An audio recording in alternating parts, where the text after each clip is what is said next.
خواتاتي، اش اخباركم؟ لاباس عليكم؟ بخير وعلى خير اموركم احوالكم؟ نتمنى خواتي تكونوا بخير وعلى خير وفي صحه جيده يا رب العالمين.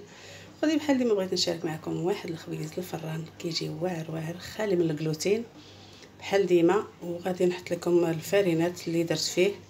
سمحوا لي خوتي ما درتش معكم اللقطات من الاول حتى الاخر، عندي مشكل في المونتاج.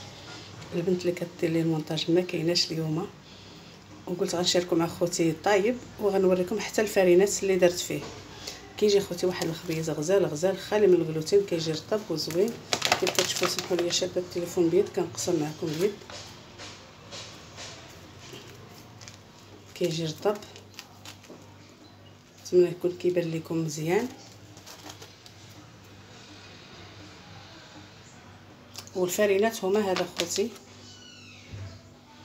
هذه زوينه بزاف، كيجي الخبز ديالها، هذه ديال الذره،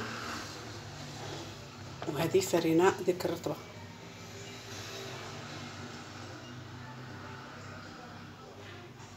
ها الخبيز ديالهم كيفاش كيجي.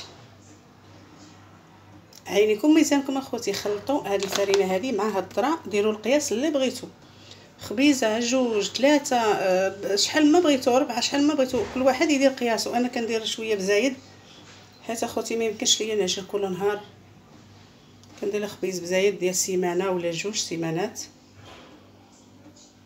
وهذا ما كان. نتمنى هذا الفيديو يكون خفيف ظريف على قلبكم، وتدعموني وتشجعوني منصف بدون جلوتين. نتمنى منكم اخوتي التشجيع والدعم، ونتمنى نكون خفيفه على قلبكم. انا كنشارك معكم اخوتي حويجات اللي نكون نستافدوا مع بعضياتنا منهم، واللي بصحيحه جيده كنتمنى يبارطاجيه الفيديو باش تعمل فائده بالنسبه للناس اللي هما مصابين بهذا المرض اللي هو السولياك. وهذا ما كان اخوتي، ونتمنى يكون خفيف على قلبكم. شكرا لكم. نتمنى اخوتي تشجعوا منصف بدون جلوتين، وتبارطاجيو ليه الفيديوهات وتدعموه وتشجعوه. شكرا لكم، والله يخطيكم والله يدير بحسابكم.